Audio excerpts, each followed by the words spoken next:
times.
Son, can you be in the PNM party?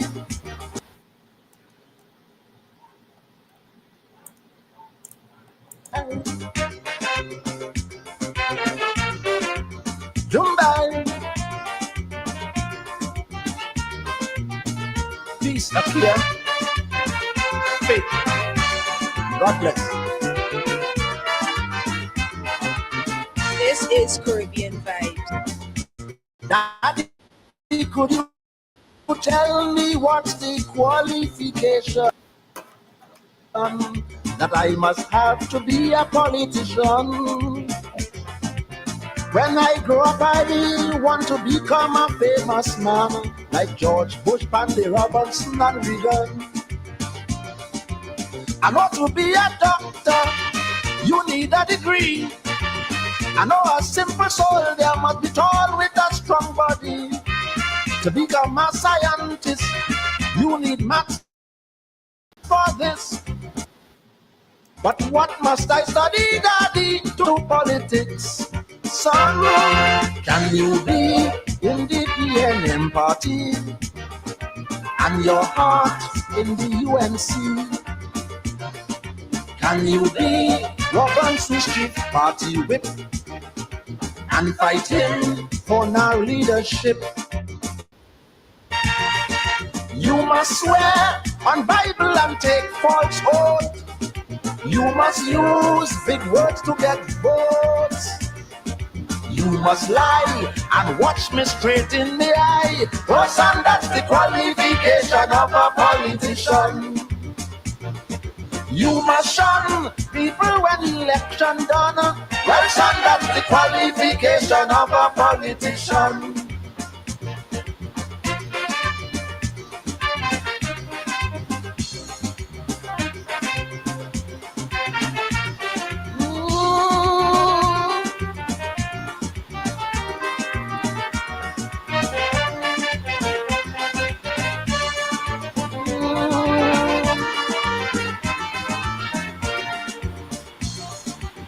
Daddy, could you tell me if to be a politician, a man must have a sound education done on the USA for me to be a man in work and day?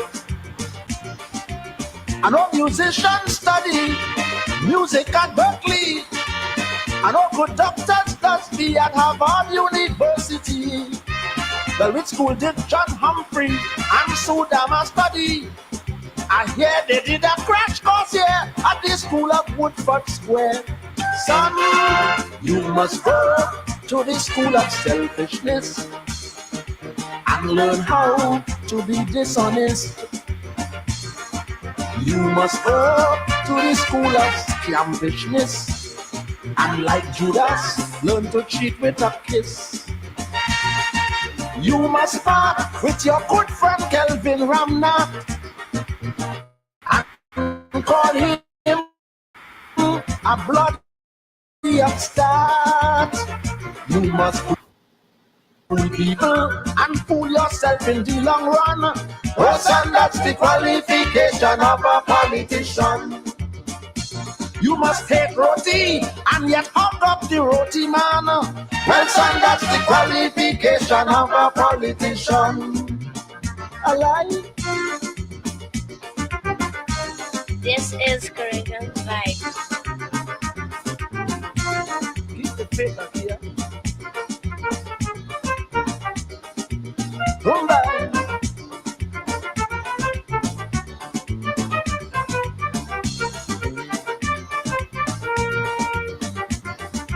Son, a politician is a special breed of man with a special personality.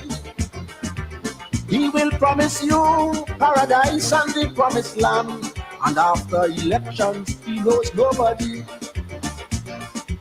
He'll give his party members car, house, jobs and big road. Although they have no papers, he puts square pegs in a wrong hole. He's one who shows no pity for vagrants and for humans. If you could behave like that to be one, son, you must watch the crime rate escalating, and yet talk about race and vote catching. You must see two people on one hospital bed, then pass through the ward and just nod your head.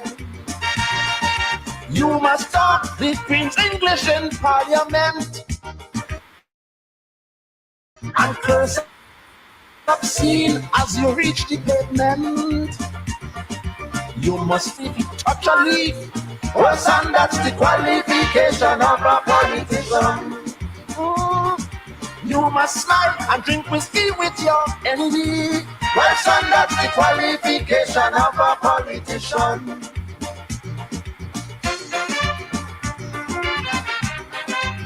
Boomba, yeah, boomba. I know to be a doctor, you need a degree. I know a simple soldier must be tall with a strong body. To become a scientist, you need maths for this. But what must I study, Daddy, to get into politics? Son, can you be in the PNM party and your heart in the UNC? Can you be Robinson Street party whip and fight him for our leadership? You must swear on Bible and take false oath. You must use big words to get votes. You must lie and watch me straight in the eye. Oh son, that's the qualification of a politician. You must shun people when election done. Well son, that's the qualification of a politician.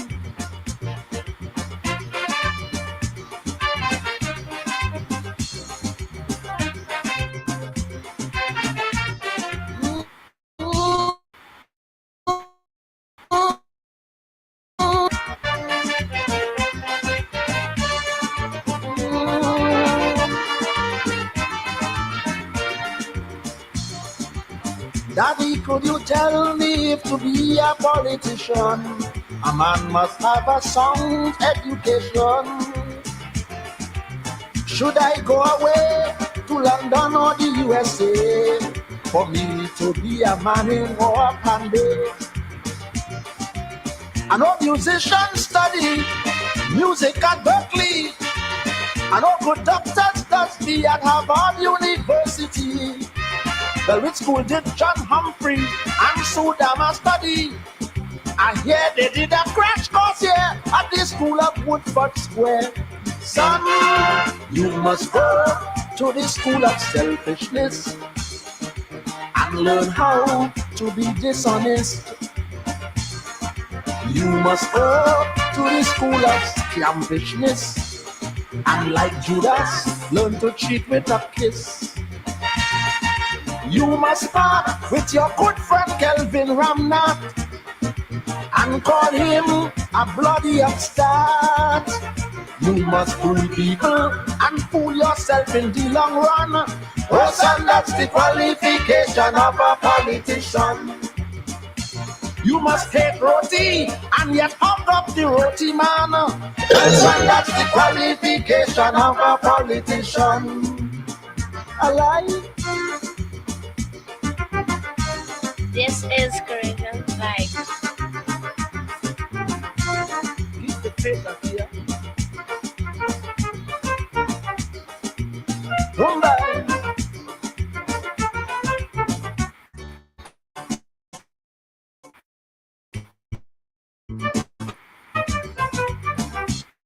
Politician is a special breed of man with a special personality. He will promise you paradise and the promised land, and after elections he knows nobody. He'll give his party members car, house, jobs and big road. Although they have no papers, he'll put square pegs in a wrong hole. He's one who shows no pity for vagrants and for humans. If you could behave like that, my son, you on your way to be one. Son, you must watch the crime rate escalating, and yet talk about race and vote catching. You must see two people on one hospital bed, then pass through the ward and just nod your head. You must talk the Queen's English in Parliament and curse obscene as you reach the pavement.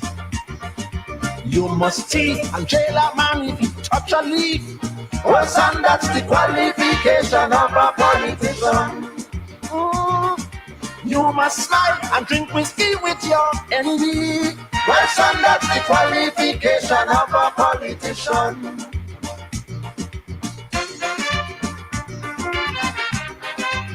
Boomba, yeah, the face up here. Boomba.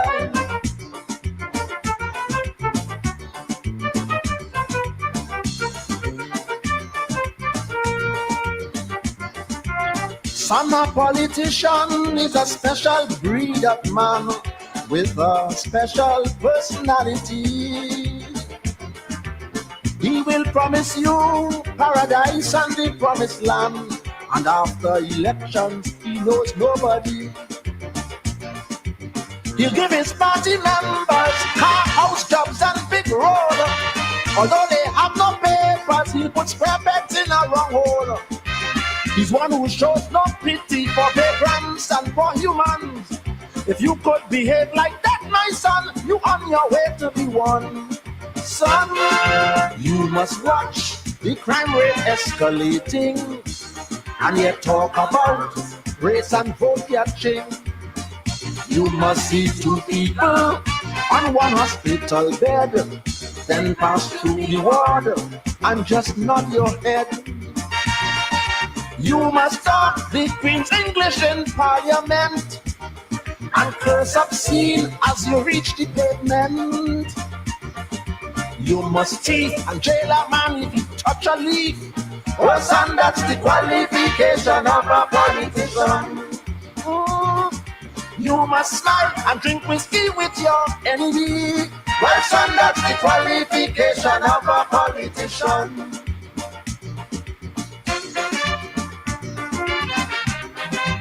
Boomba, yeah, love. Boomba, boomba.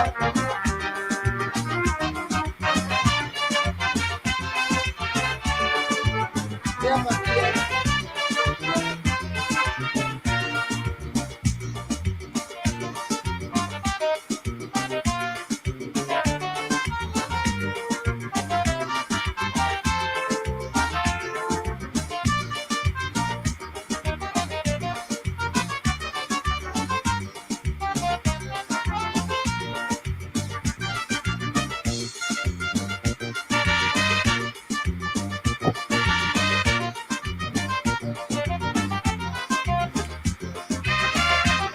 My granddaughter Kai. This is Caribbean Vibe.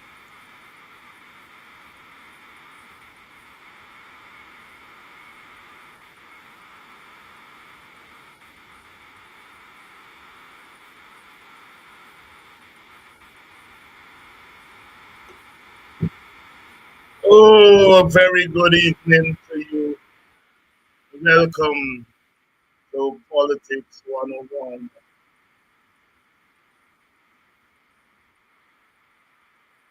It's a Thursday evening, and wherever you're joining us from, we are extremely grateful to you. The qualifications of a politician.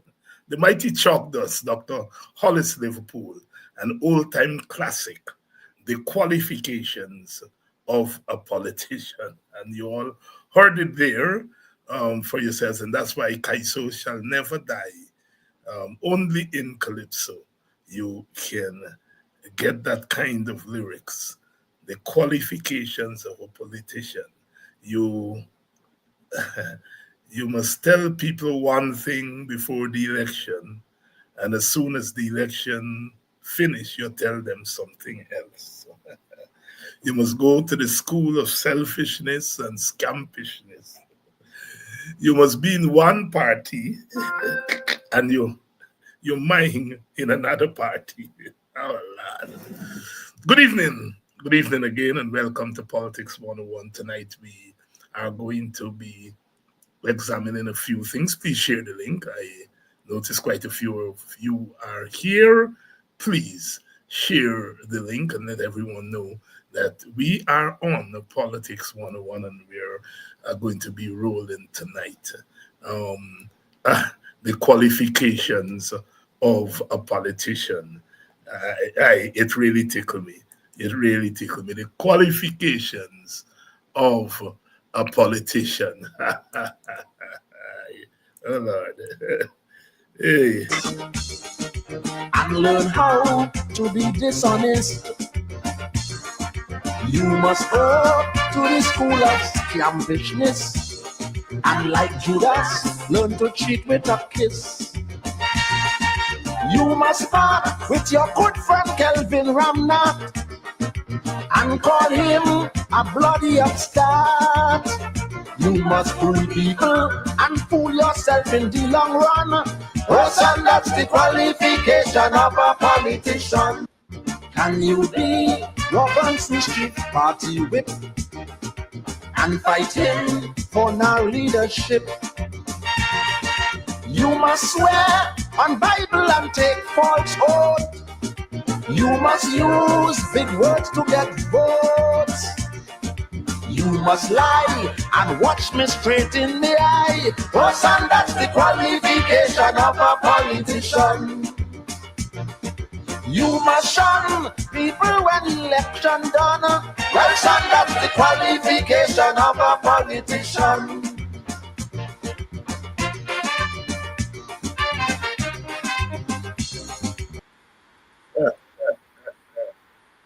Oi! Oh, oh, Guyana, Guyana, Guyana. Good evening.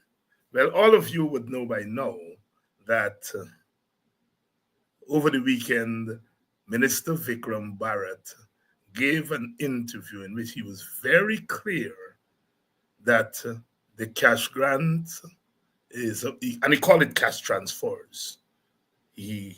Cash transfer is a failed model, that it would lead to poverty, it would lead people to stop working, and it will lead people to stop going to school. He's very clear. He didn't talk with what anymore. He said it's failed.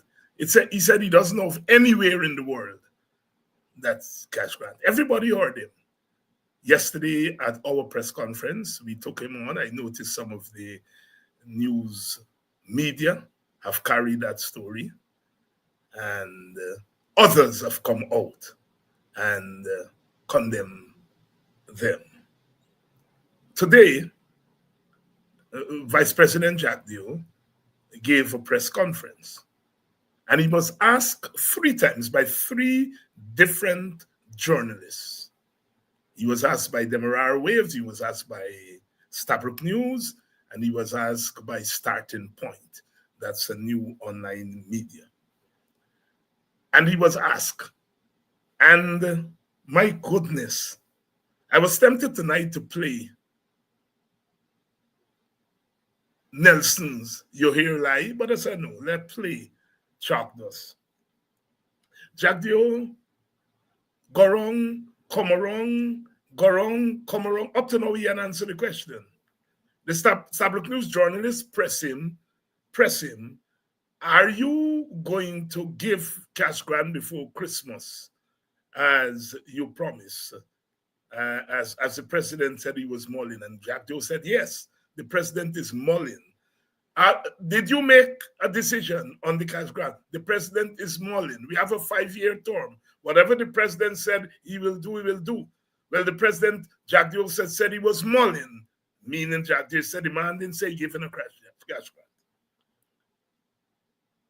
You give a long story about cash grant is not a model. That a developed model includes cash grant, but cash grant is not a model. So when Barrett said cash grant is a failed model, according to Jack Dio, then Barrett is talking nonsense. But he could not say, well, look, the minister was wrong to suggest that we have abandoned cash grants. Never said that. He said the media and other people like David Hines are saying what the minister said. The minister said very clearly that cash grant is a failed model. He used the word model.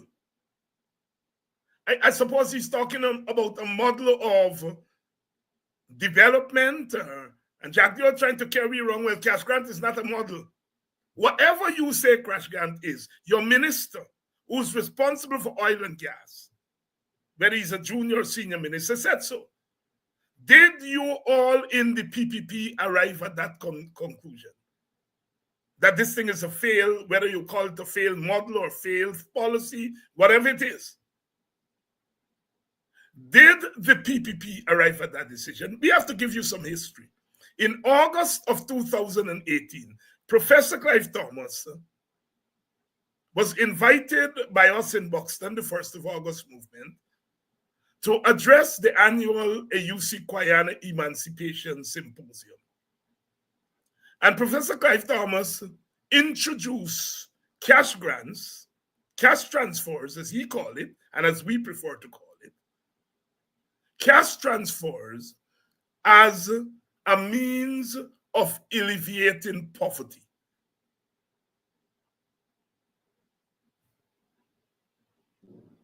And he said, you know, and this is before gas, oil and gas. This is before we start pumping gas, 2018.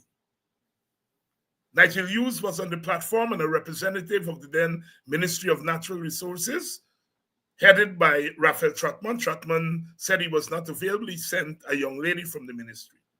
And Thomas introduced this subject. He argued that it is one of the most potent means of alleviating poverty. Almost immediately, all the political leaders said it was unworkable. The same thing Minister Barrett said on that interview. They all, from the president right down, I think the president might have said that he had never heard of the policy and he needed to know more. The PPP said it can't work. Jack Dio said plainly, it cannot work. It will lead people to, as Barrett said, Vikram Barrett, that it would lead people to stop working. They all said so. They all. Professor Thomas brought it to the WPA, and we were the only political party that embraced the policy. Now, as the years rolled on, most of them who rejected the policy came around. Those in the APNU government, we pressed them to make the policy a campaign issue in 2020. They did not, but privately, they embraced the policy. I think it may have slipped in the manifesto. When the PPP came to power, over time, the PPP themselves, they changed their mind. And they began to talk about cash grants. And we all know they gave one of these things earlier this year, or late last year, whenever it was, of $100,000. They first introduced it as $100,000 per household, and then they changed it to $100,000 per person. But they gave the cash grant.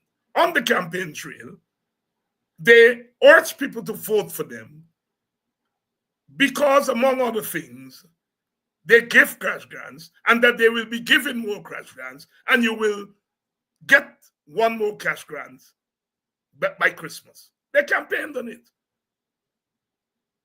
The APNU campaigned on it. Win, of course, I think in their manifesto, they've put it somewhere there. Well, Win didn't have any policy in their campaign, so it was neither here nor there.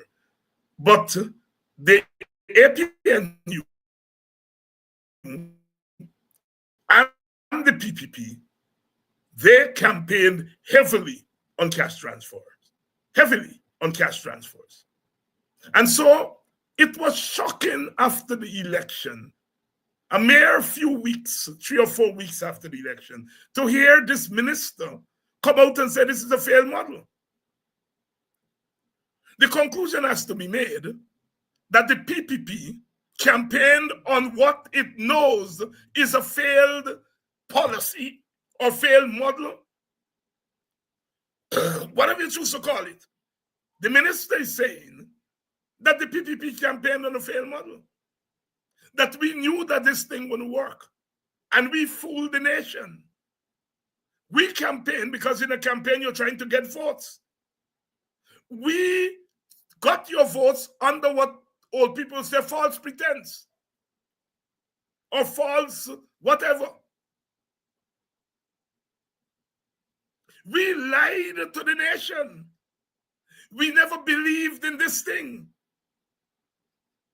That when we gave the 100,000, it had nothing to do with what Jack Joy is now saying, development.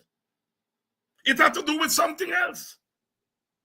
Because you give this thing, Jack Joy is saying, but this is not a model. It's part of a development. And now you're saying this policy, but it's not a model, is a policy or a part of the model.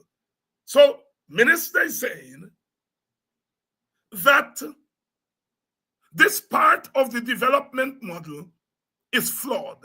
It will lead to people stop going to school and people stop working. Or the minister might be saying that we lied to you, or we changed our mind. In that case, the minister is saying, we don't have respect for you. We know we could come to you, tell you, vote for me, we're going to give you this thing. We're going to give you plenty more. And now the election, we come to you and say the thing is a failed model or a failed policy.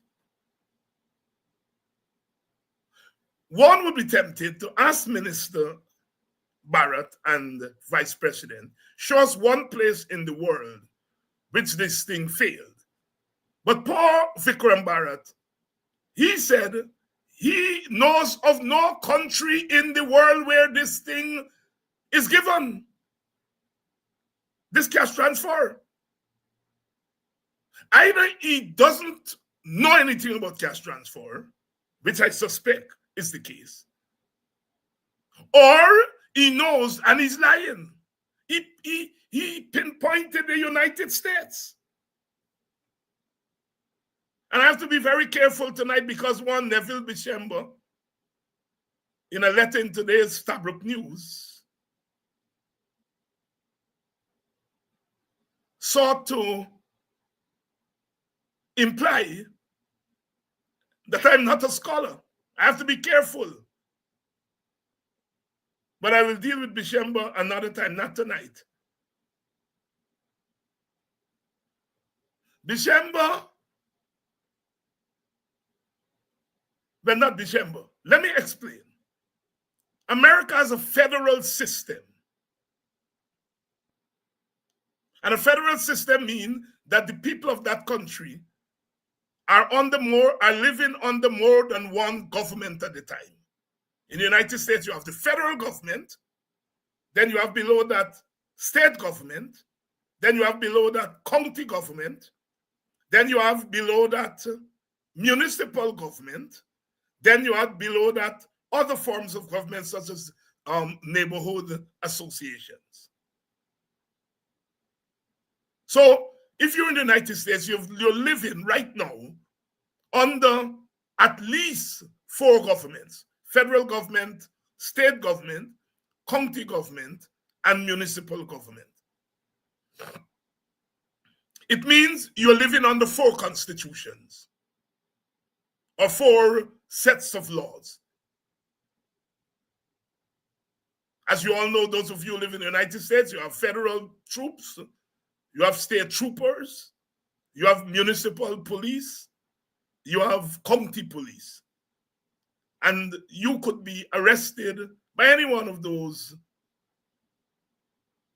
levels of law enforcement at any given time.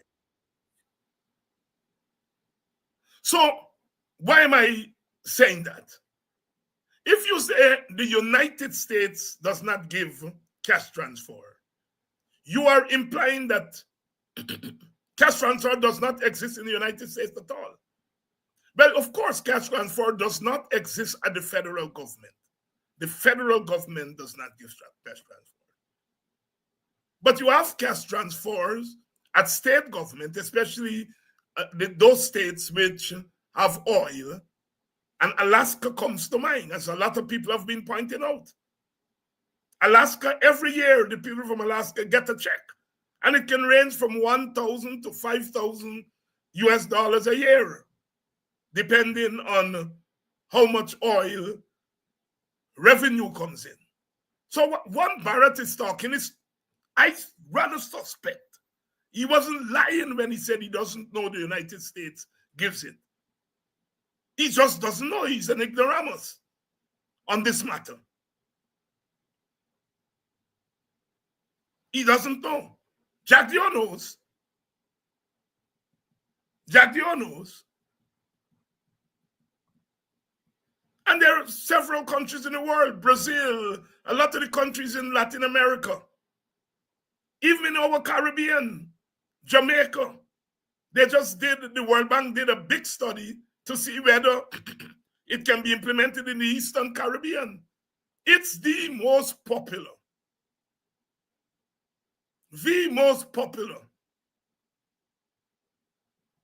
poverty alleviation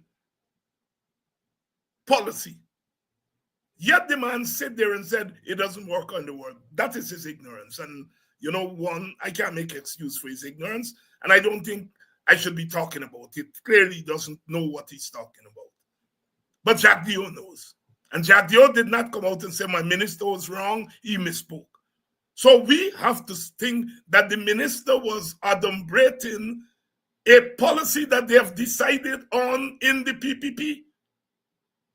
Jack Dio says it was never decided on in the PPP.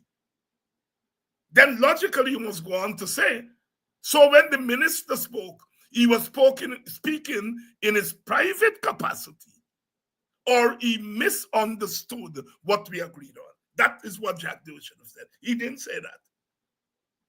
So logically, we have to conclude that Jack Dio is lying. That indeed, this is a decision that they have made internally.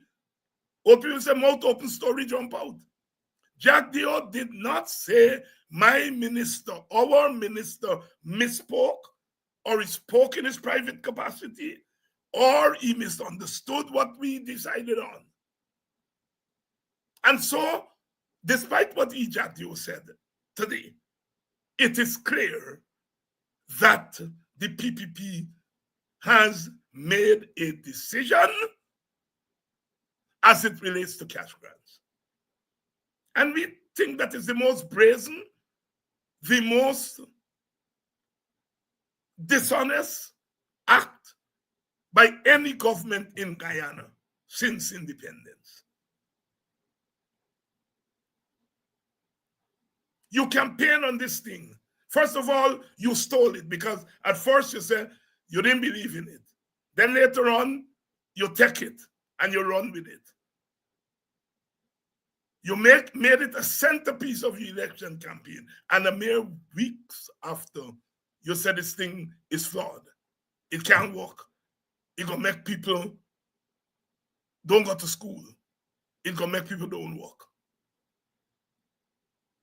Now, the whole business of what people will do if you give them $100,000 or $1 million, the assumptions you are making about what people will do.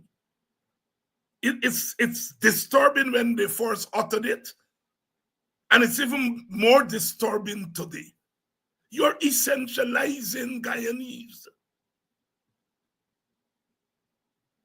You are saying that these people are so flawed, either genetically or via socialization, that if you give them a couple $100,000, and he quoted 500,000, that they will stop working and they will stop going to school.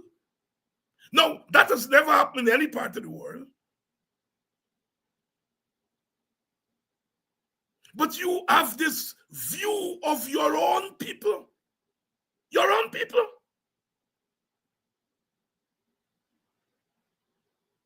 You don't understand why they give old age pension, but they keep it down to $40,000. Because they feel if they give old people $100,000 old age pension, they're going to go smoke it out and dope. Maybe that's what they feel. Because they can't tell old people, well, you're going to work or you're going to educate yourself. You now understand the thinking behind low wages for public sector workers. If you give them more money, if you give public servants and teachers and police and them more money, they're going to left the work. They ain't going to go to university anymore. You now understand what I usually tell you all about on this program, worldview. You give $100,000, but in your mind, you think that if you give them a little bit more before Christmas, they're going to stop working and they won't go to school. It is, as the WPA said, the unkindest cut. If nothing else disqualifies the PPP from governing this country, that should disqualify them. Because that's how they feel about their own people.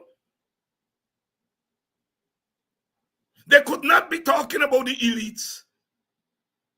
And let me say what I mean by elite, because that one Neville Bishembo, who I'm going to lay into in the next couple of days, and there's a reason why I will lay into him, because he has passed people like me, and I know the origins of that I pass.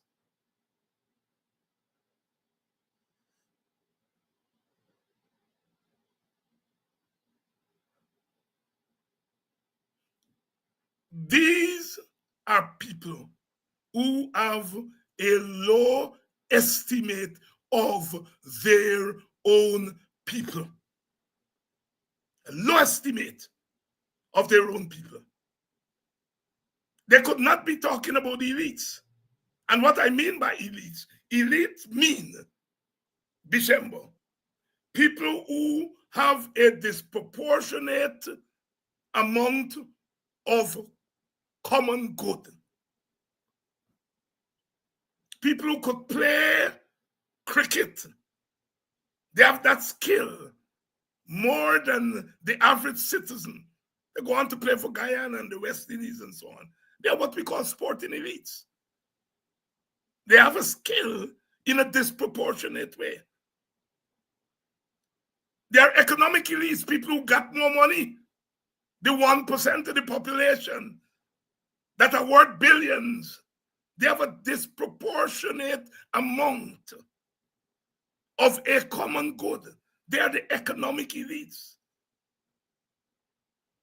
There are about 5 of us of the world population who managed to go on and get a tertiary education and go and become PhDs.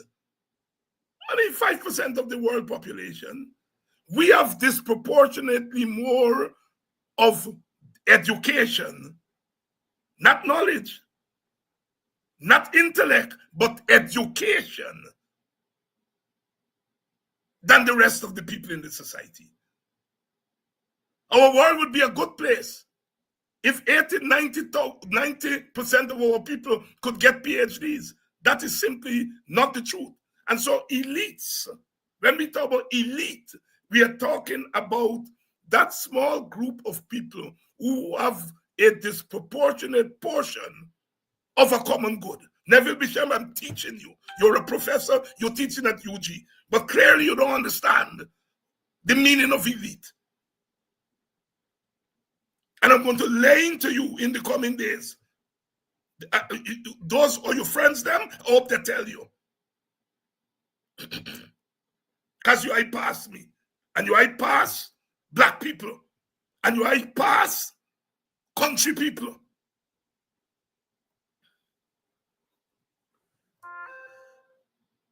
But anyhow, tonight is not you night. But I want your friends them tell you this is one African who not afraid of any of you all.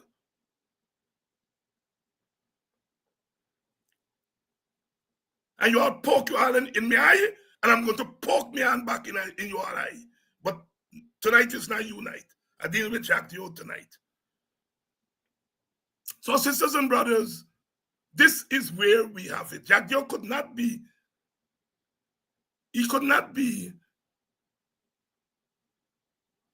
being dishonest to the elites. He know the media people, the media elites. He know they know what they're doing. The economic elites, the educational elites, the political elites. They're really taking advantage of poor people. That they feel that they can tell poor people before the election, Chris Grant is the greatest thing in the world. And after the election, tell them it's the worst thing in the world and that they can get away with it.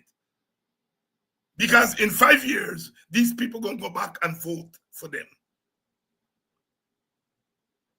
That is what they know. They ain't fooling people like me. They ain't fooling people like most of you all. But they are talking about poor people of all ethnic groups, of all political persuasions, that they feel they can fool people and get away with it. 3 of the reporters press him on that.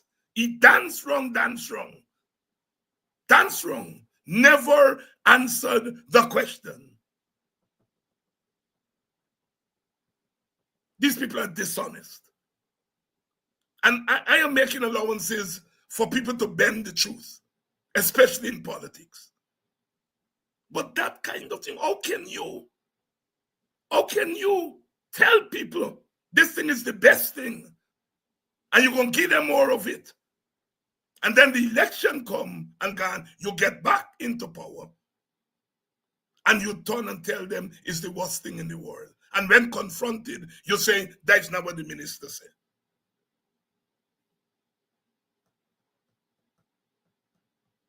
We shall be digging into this more. Jadio said, this one will tickle you.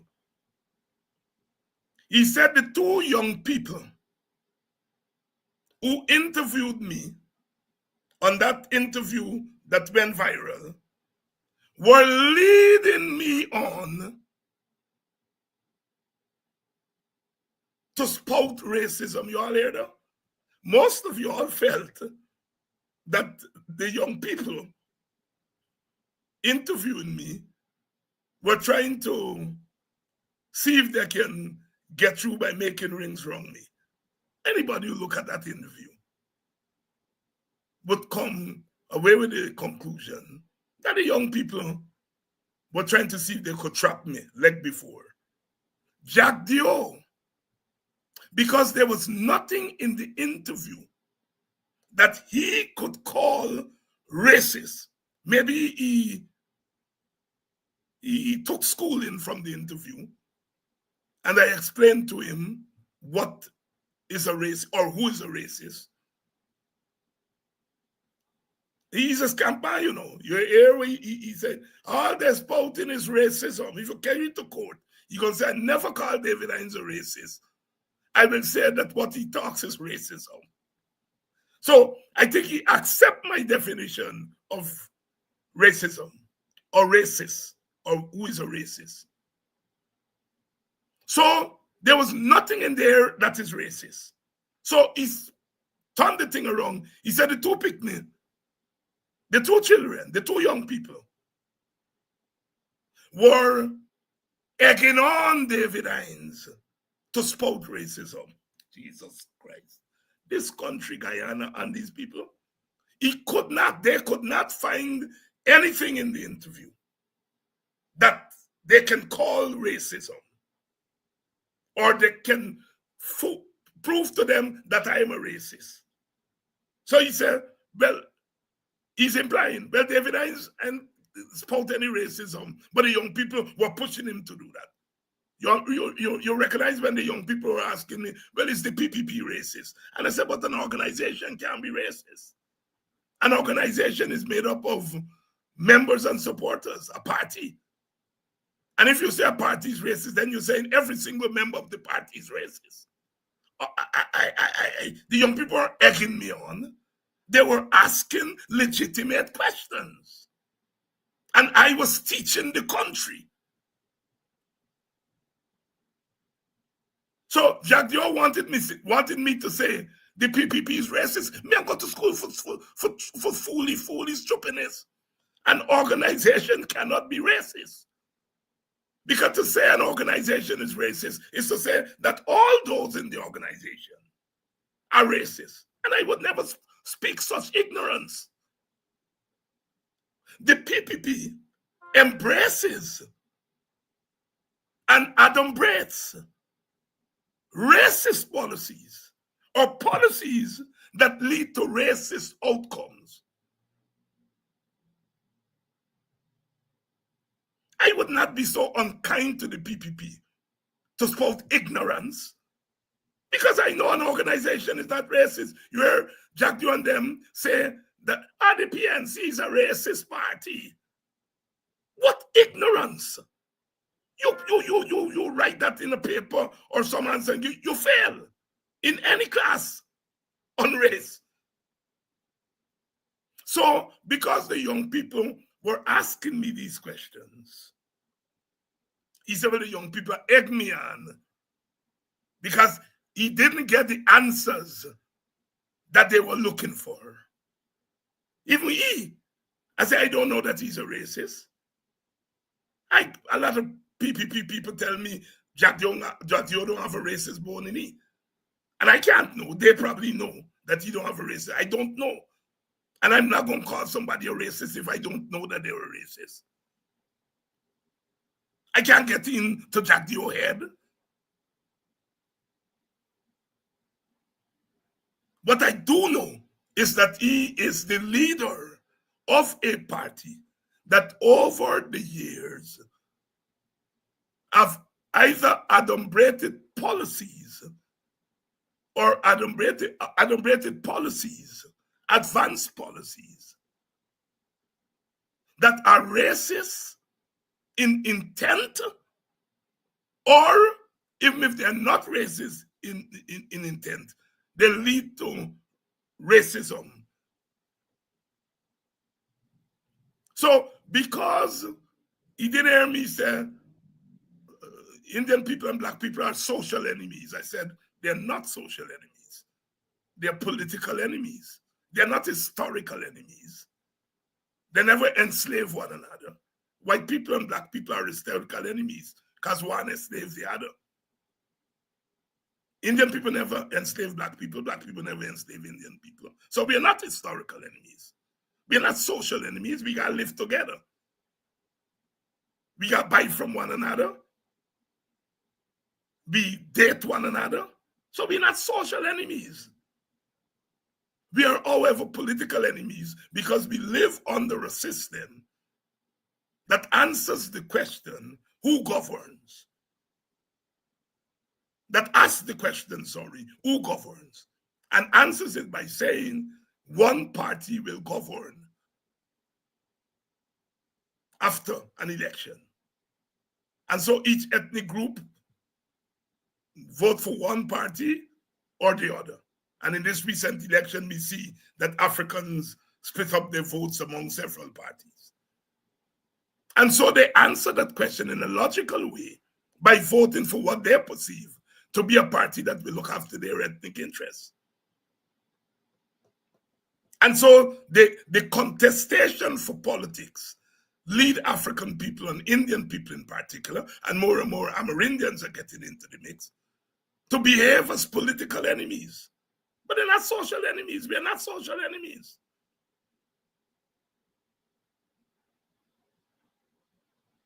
We have stereotypes of each other.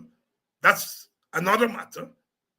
Africans have stereotype of Indians. Indians have stereotype of Indians. All of we got stereotypes. All the ethnic groups have stereotype of Amerindians. And I'm sure Amerindians got stereotypes about we too. All over the world, different ethnic groups have stereotypes of each other. And so that's not the crime.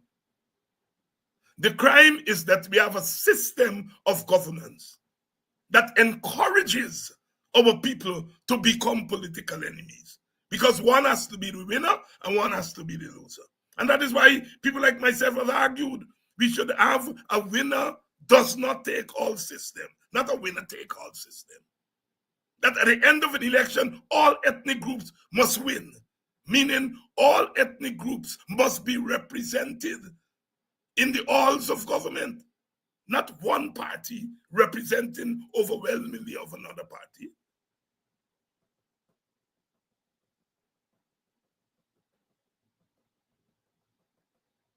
So Jack Doe is unfair to those young people.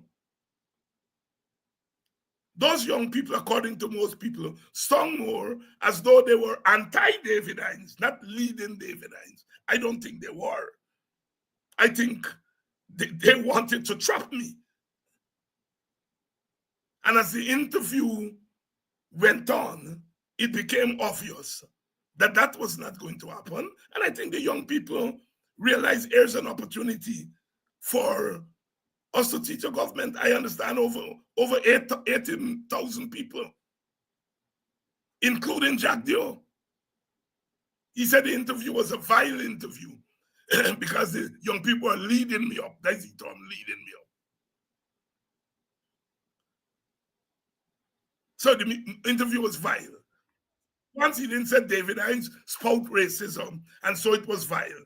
Young people leading David. I have to protect those young people and push back.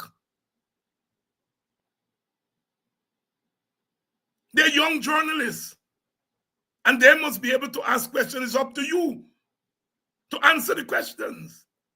And for the first time, I think, in one place, I got an opportunity to explain a number of concepts. And the young people, in what was originally supposed to be a 40 minutes interview ended up to be an 80 minutes interview. But we don't live in a country in which Jack Doe would say, well, I congratulate David Hines for giving a good account of himself in that interview. He didn't engage in racism and so on. He can't bring himself to say that. So he blaming the young people. You all were trying to lead the hand. And that's dishonest on his part. Dishonest. He started his thing by saying that, because I think something I criticized them on. The matter of parliament. The fact that they're not calling parliament. And he said that David Hines criticized you for that. And David Hines believes that Indian people are a waste of time. I want you all listen to this. David Hines believes Indian people are a waste of time. Terence Campbell believes that Indian people are genetically liars. Amanza believes that Indian people are mentally lazy. Now, if you drop from the sky, you come from another planet, another country, and you're a man says something like that, you're tempted to believe him.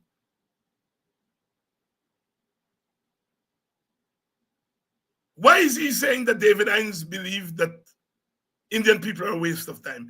Because Jack Dio and I agreed that in an election in a country like this, you must first protect your base.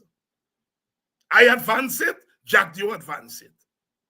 But Jack Dio is saying, by me saying that you must protect the APN, you must protect this base, he's interpreting that to mean that APNU must not go after Indian votes. And if they don't go after Indian votes, the conclusion is that Indian people are useless. You see the warped logic?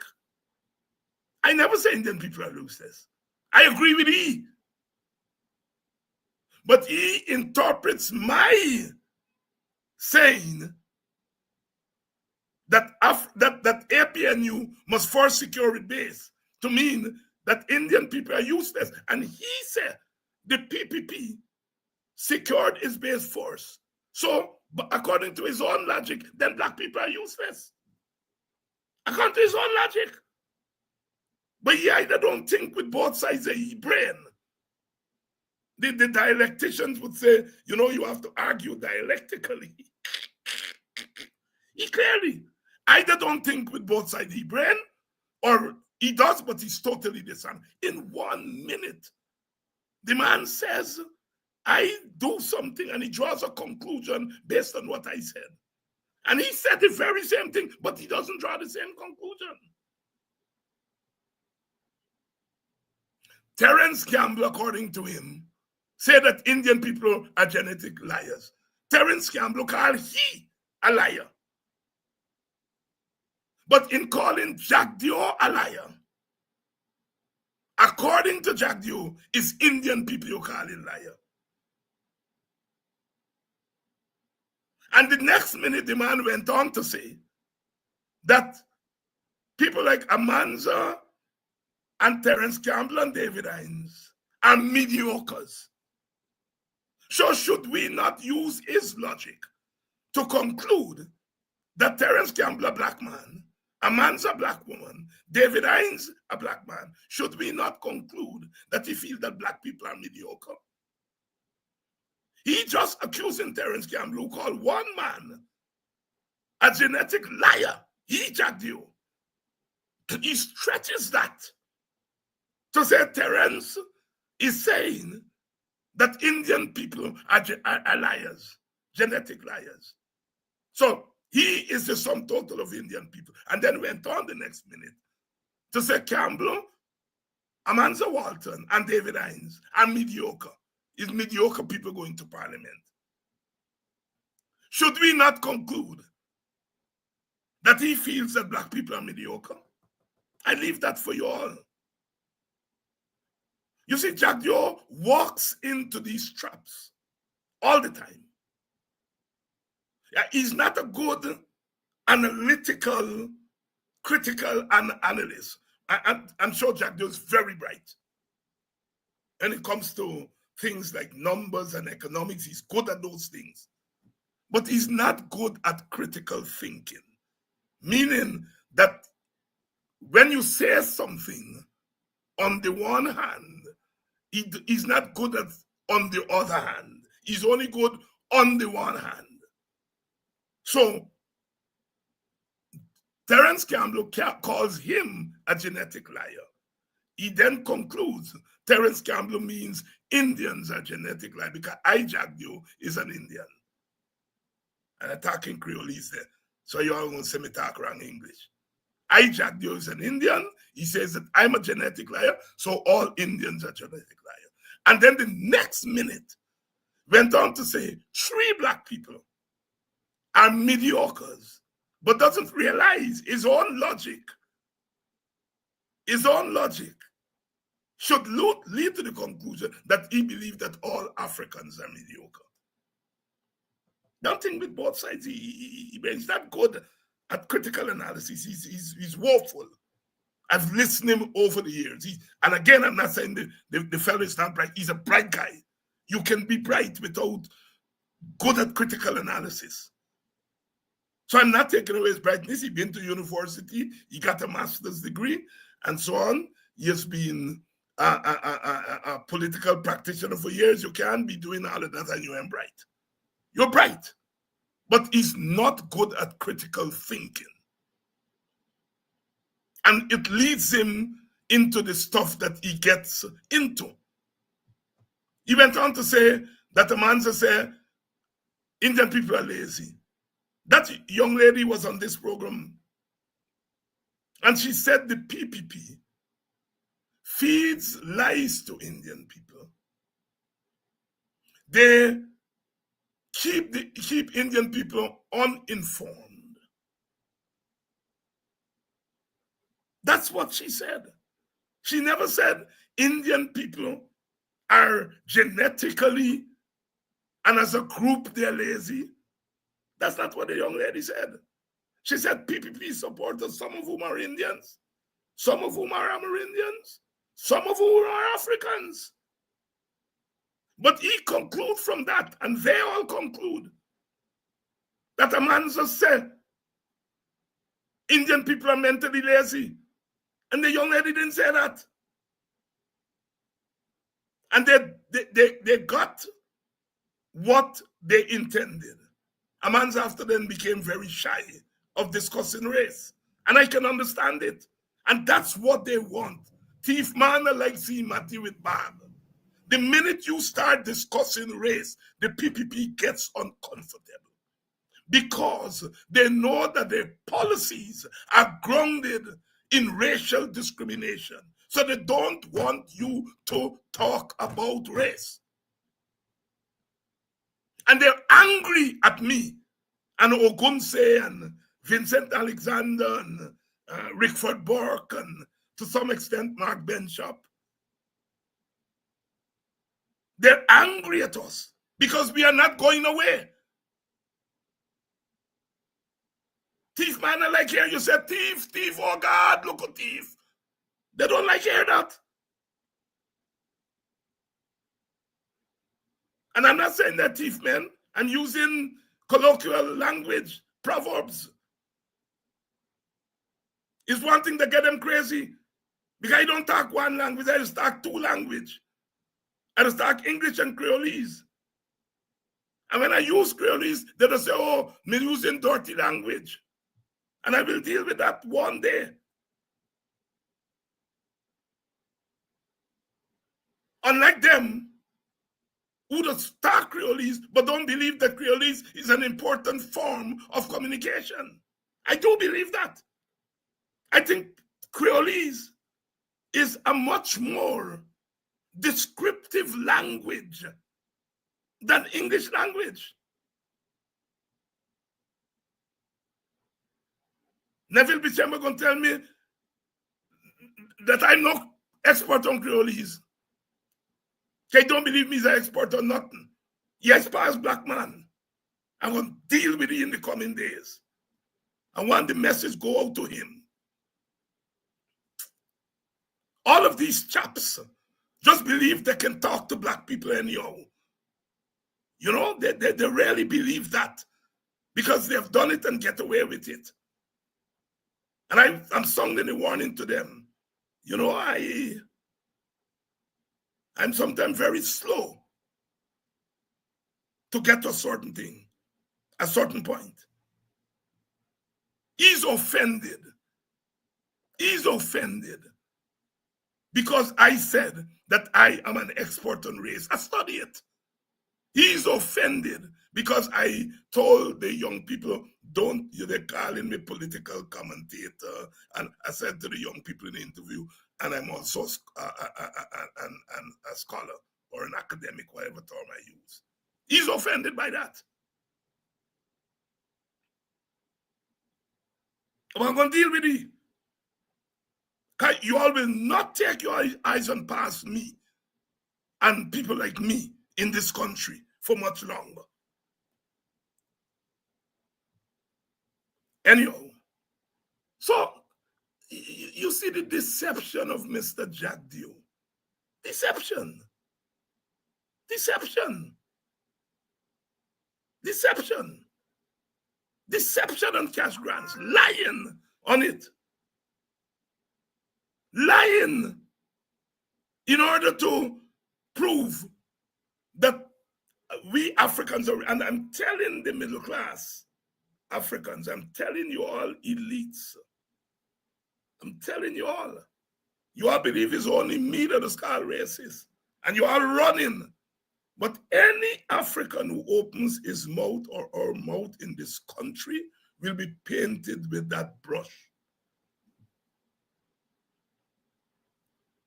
So now, it's not David Hines alone spouts racism.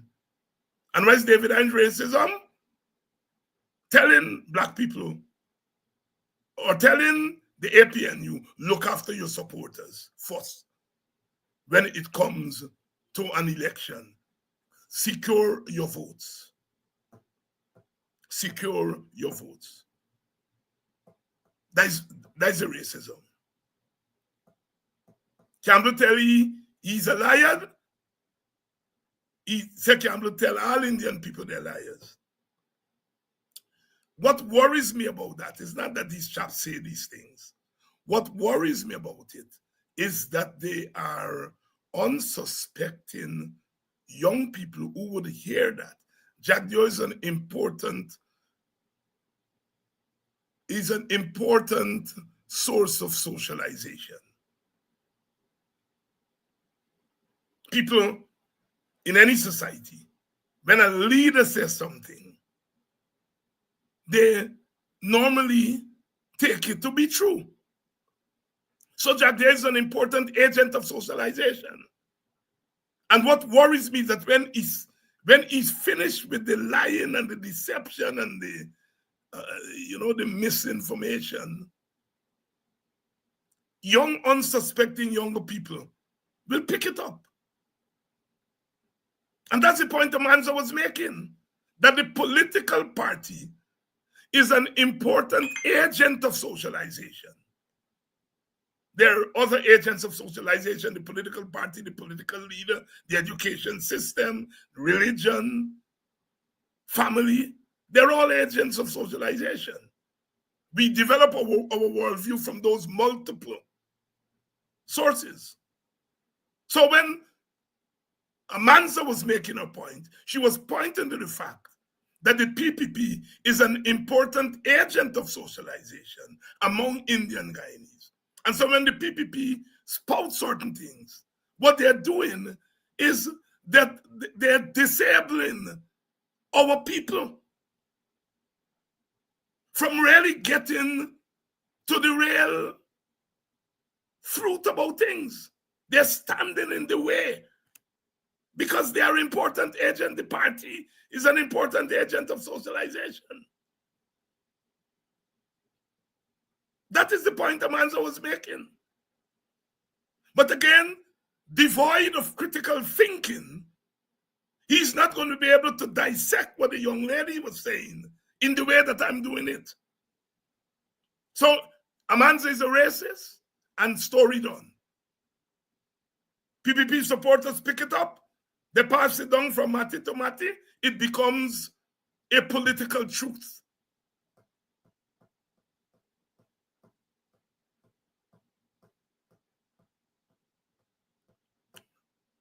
So, sisters and brothers, we are seeing very early that the PPP is not changing. He sits there, he cuss out Stabrook News, because Stabrook News point out that all the PPP got is 9,100 more votes. He ignores that. He said they have a 7-seat majority because they got 36 seats. The entire opposition get 39. He's not saying they have 7 seats more than the opposition. They have a 7-seat majority. And that is so lying. And Jack Dion knows better. They have a 3-seat majority. Because to get a majority, you need 33 seats. Sorry, it's a 4-seat majority. But he's saying a 7-seat. So he's saying we got 7 seats more than the others. That's a 7-seat majority. That's a lie, and he knows it's a lie. He knows more mathematics than me. But the lie, the lying, the dishonesty, and taking advantage of people. Unfamiliarity with certain things. Cussing Stabrook News, because Stabrook News says that the opposition get 195,000 votes, you get 247,000 votes.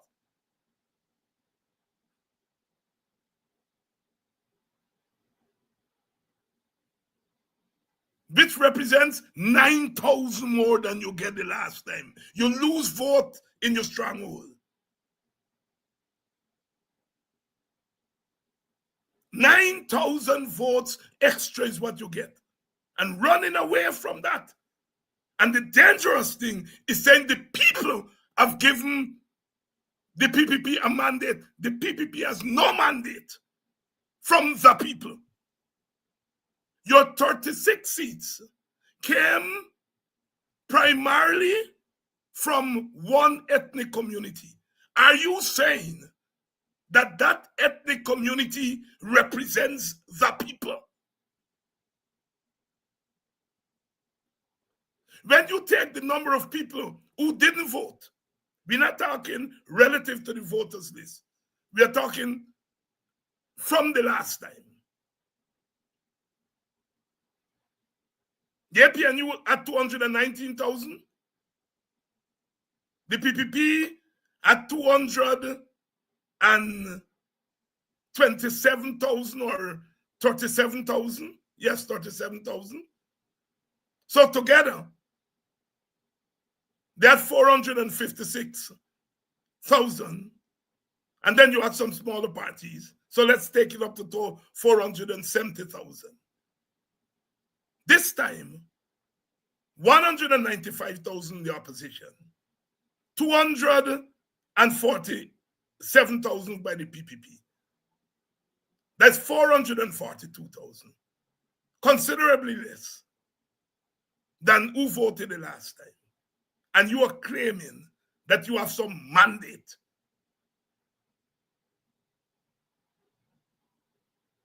What mandate? But when you say you have a mandate, then you are saying that you have a blank check to do what you want to do. That's the dangerous of this thing about mandate. That's the dangerous thing about saying that you have a mandate. You don't have a mandate. You don't have a mandate. Less people, more people say they don't want you. Where you mandate? So they're fooling people with words. I'm trying to remember the poet who talks about fooling gods with words. I think it might have been Martin Carter. That's the lie. Got on my case because I said the PPP is not calling parliament, and that the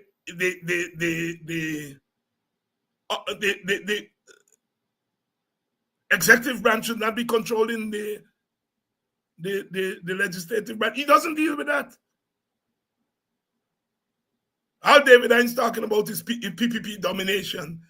What are you talking about? PPP domination? The Constitution said that we got 4 months. The Constitution said you got 4 months. That doesn't mean the Constitution say that you must wait till the 4 month done or when the 4 month up. The Constitution gives you a time span. And you have to, in the democratic spirit,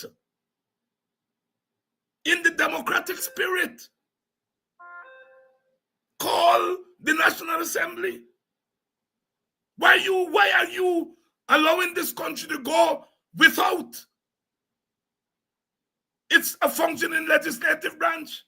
You must answer that. And he hasn't answered that. What? Tell us what could prevent the PPP. What is it that is going to happen if the PPP called Parliament tomorrow or call it last week or week before the last? Tell us what would happen. It must be that there is some political reason. As we know, the PPP operates. Something in their favor that is preventing them from calling Parliament. The Parliament man said, I'm waiting for a date, a time, and a place. That is why WPA is arguing, take that power away from the president. Say that once elections are declared, Parliament must be called 1 week thereafter. 1 week thereafter, or 2 weeks thereafter, or 10 days thereafter. That is what you call enumerated and explicit law. So it's not left to the discretion of the president. The law should be clear that once elections are declared and gazetted, Parliament must be convened within 10 days or 1 week or whatever. And that must not be determined by the president. It's determined by the Constitution. And that the Parliament should be controlled by the constitutional officers of that National Assembly. And there's a difference between National Assembly and Parliament. National Assembly is made up of the elected members at the election. Parliament is the elected members plus the president. So we use the two interchangeably.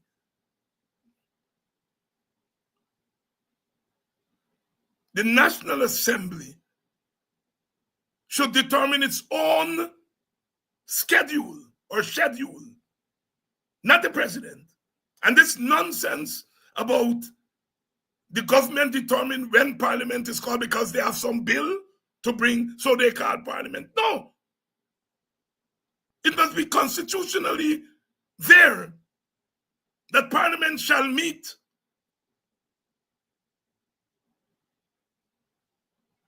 on the 2nd and 4th Thursday of each month, for example, or the first Wednesday, the first and third Wednesday, so that you know, parliamentarians know, and they don't wait until the government get a bill. And then the government side, when you submit a motion from the opposition or you submit a bill, it is dependent on them to put it on the order paper. No, it must be the clerk of parliament and whoever else is in charge of the parliament who must decide when a bill is going to be put on the order paper, and that the opposition members and government members must have an equal opportunity to put bills on the order paper. There should be no special thing for the government. That is what the WPA is arguing.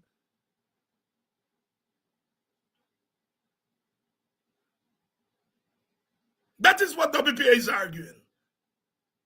That we must meet on Gate Teixeira, Minister of Governance, to call Parliament. Parliament should have statutory days.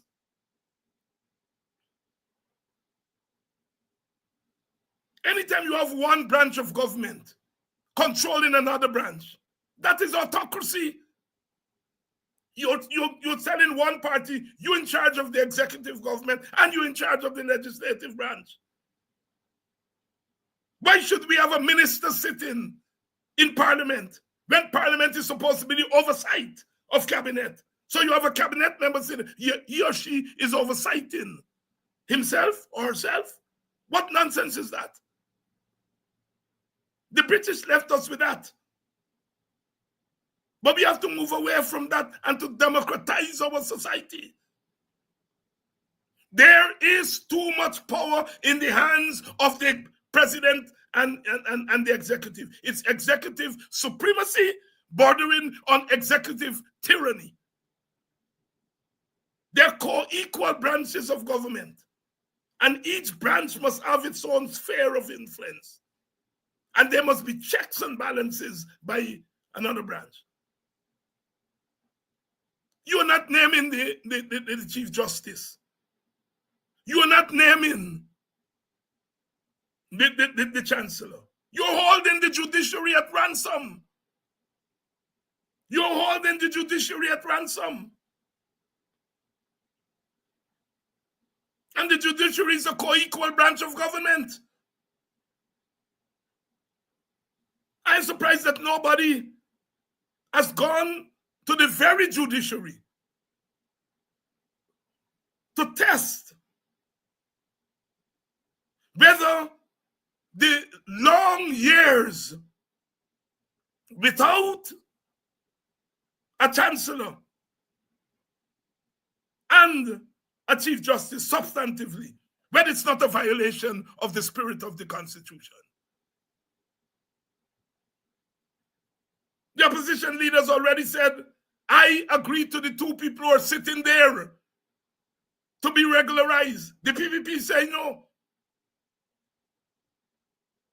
I am surprised that the lawyers have not gone. Maybe the lawyers are saying, well, you know, the judiciary, maybe, you know, their model of jurisprudence may not lead them to treat a matter like that with the seriousness. Are you violating the Constitution by having a country for over 15 years, over 10 years, without a substantive Chief Justice and a substantive Chancellor of the Judiciary? The man who was just heading the CCJ said that it's not right. Then send the thing up to the what you call it, the CCJ. The man already says it's not right. Send it up to him formally as a form of judicial review.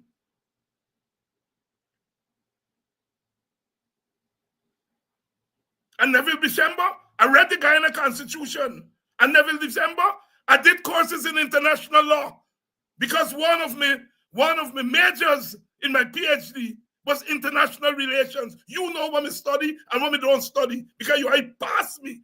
And you ain't pass me, I'm going to deal with you.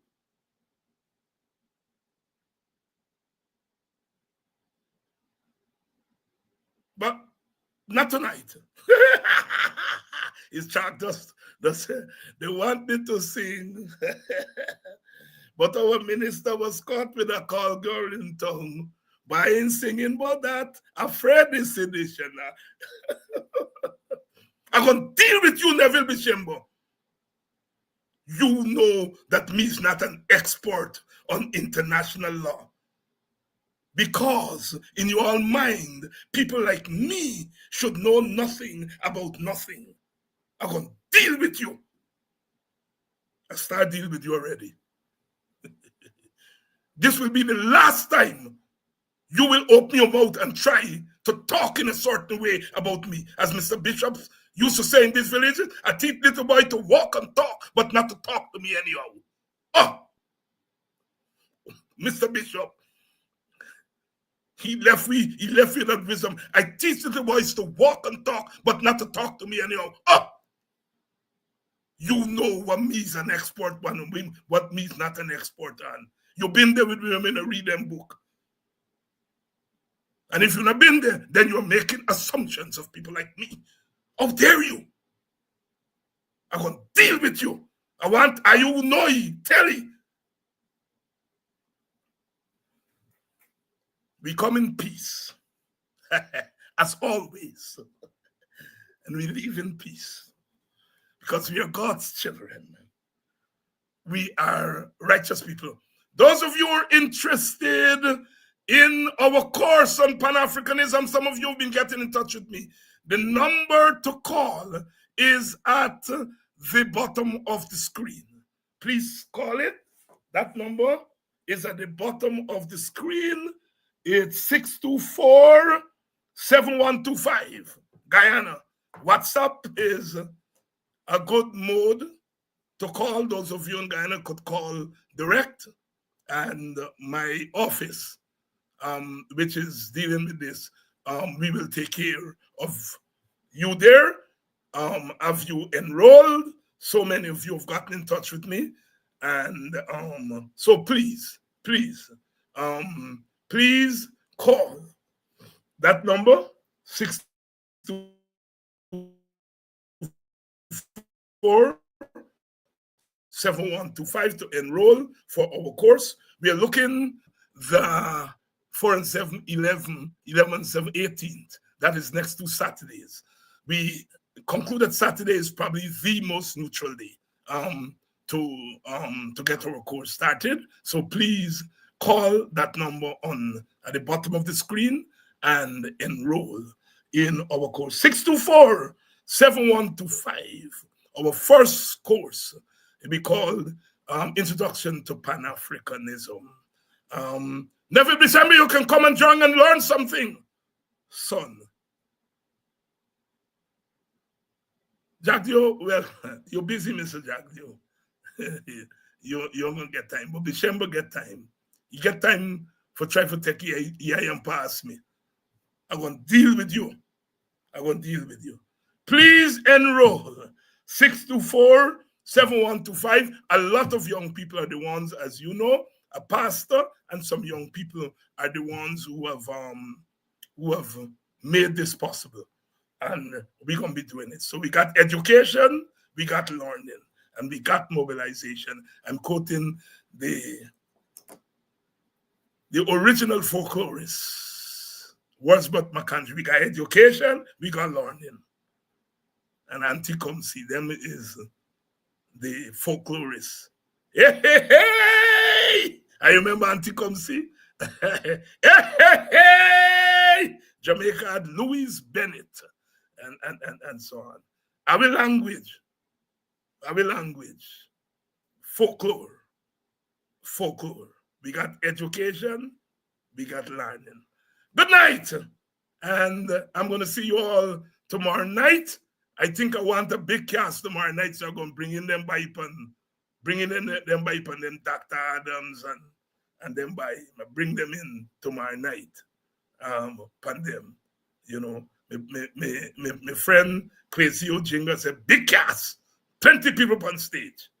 I'm going to see you all tomorrow night. I love it. And of course, I love you all, because without you, this program would not be possible. See you all tomorrow night. Again. Come there we go away. We go away. Night a come oh. We go away. Come there we go away. Night a come, oh, and we go away, and we go away. Then I want me sing them, but we'll sing upon them. Never December, I singing upon you. You gonna know. You gonna know.